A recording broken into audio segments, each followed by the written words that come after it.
Welcome to the Mobile Home Park Mastery Podcast, where you will learn how to identify, evaluate, negotiate, perform due diligence on, finance, turn around, and operate mobile home parks. And now, here is your host, the fifth largest mobile home park owner in the United States, Frank Rolfe. We've been trying to unlock the science behind mobile home parks and mobile home park investing for 3 decades now. And there are some certainties that people in the industry use as givens, as facts, but they're not. And it makes you wonder, where did those ideas come from?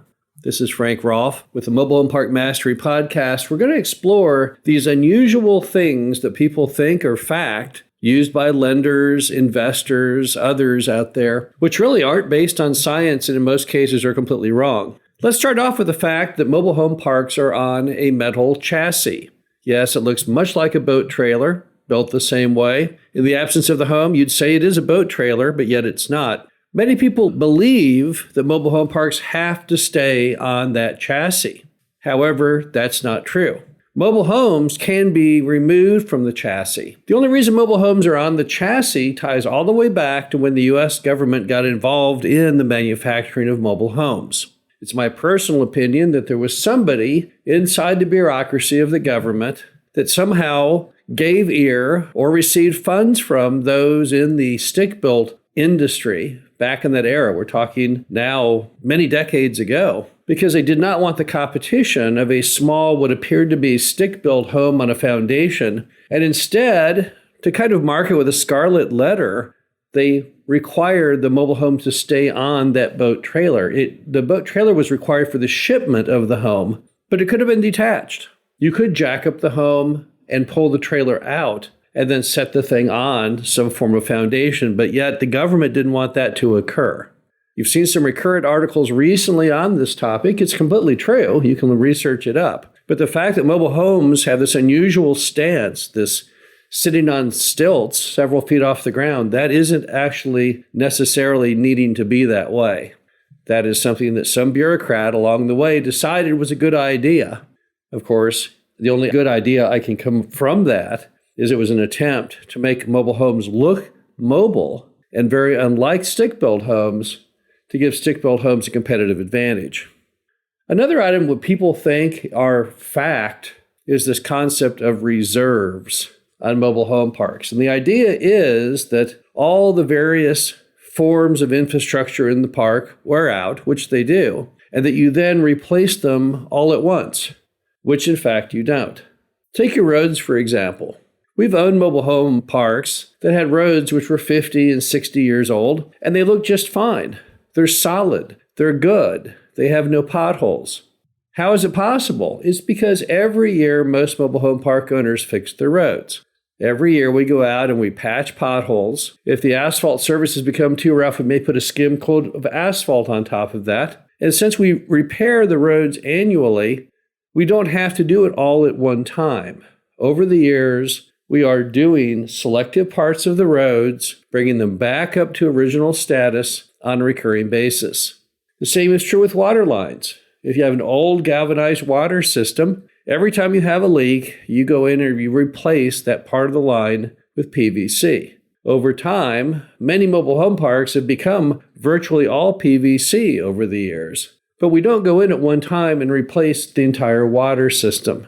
The only time you would replace the entire water system is when mom and pop failed to make any of these recurring fixes, and they just let the water lines continue to corrode, to break, and then when you buy it, there's so many fissures in the lines that you decide it's just better to go ahead and replace it all at once. Same on your sewer lines. Sewer lines, whether they be in clay tile, cast iron, or early PVC, or even Orangeburg, those have typically all been redone over time because as a line caved in or some problem occurred, people made that residual fix. But you rarely replace the systems all at once.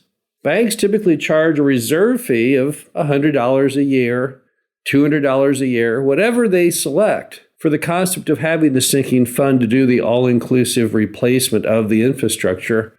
But you rarely hear of that money being released by the bank to the park owner because it's very unusual that you would do anything other than just regular repair and maintenance on the systems. It's like the old Johnny Cash song, One Piece at a Time, where a person who works on the assembly line at a car manufacturer steals one part and ultimately assembles the entire car off of their regular theft of parts. That's how most of the infrastructure in parks works, is people go in on a regular basis, make good, solid repairs, and over time, the system becomes whole. And as a result, you don't go out and really hardly ever replace entire systems.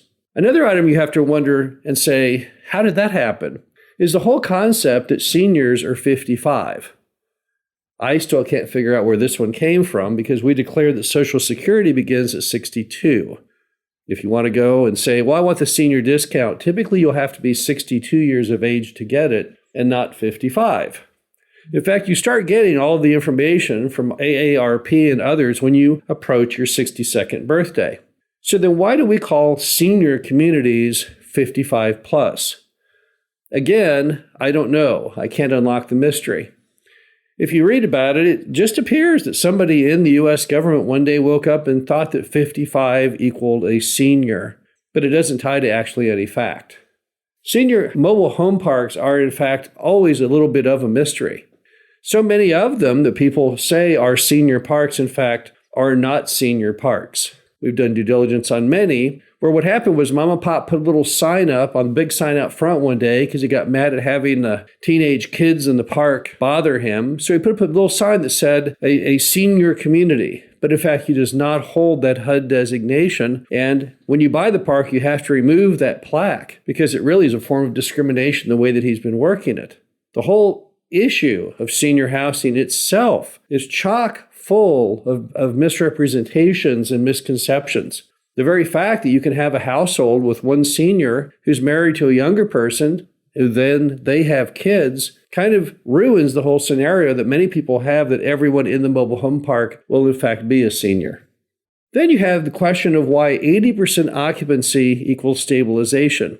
Many banks hold this to be true. They think that a mobile home park with 79% occupancy is somehow inferior to the one that has 80%. But it's not really based on fact. I'm not really sure where 80% came in. Now, there's no question that a park that has high occupancy represents many things to the lender, which are probably true, which is perhaps a superior location and certainly better management. But I don't know how you can take and say one number, draw a line in the sand and say from that point up is safe and from that point down is unsafe. In most cases with mobile home parks, the demand is so vast that you can always fill all of your vacants if you simply go in and buy or bring in homes to sell inside your park. So many times the occupancy of the mobile home park and the vacancy is based on mom and pop's performance, how much they endeavored to go ahead and fill their vacancies. And if they didn't, then they're stuck in that position until the new owner comes along to bring the old park back to life. But we bought wonderful parks that had greater than 20% vacancy, and we bought average parks that had better than 80% occupancy. So I'm just not sure that 80% occupancy equals stabilization or has any kind of magical power. I'm not really sure that any longer is true. Then you have the concept, which you read in the media constantly, that there is no free market, and the free market just doesn't even work with mobile home parks, that somehow we hold the upper hand on the residents, and in fact, they are trapped. And this misconception, which I read about constantly in the media, is very disturbing because it's just so wrong. You have to wonder, where did that come from? Here's what they'll tell you. They'll tell you that since mobile homes can't be moved, that is the sole reason that residents of mobile home parks are behind the eight ball. They have no freedom of choice, and somehow or other, we beat up on them constantly because we take advantage of their weakness that the homes can't be moved. My first question is, what kind of housing, in fact, can be moved? I was unaware that you could move stick-built homes, condominiums, or apartments. So I'm not sure how moving the home is the big basis here. If someone is unhappy with their living arrangement, they're always free to sell their mobile home and move. I don't understand why you can't move and sell your home, but you can only move if you could move that home. Bear in mind that moving a mobile home is a very expensive endeavor, probably $10,000 or more to move it, and you can't even move the ones that are really, really old. So why would the consumer want to move it anyway? They're relatively inexpensive. Why would you spend $10,000 moving a 1980s home which is not even worth $10,000?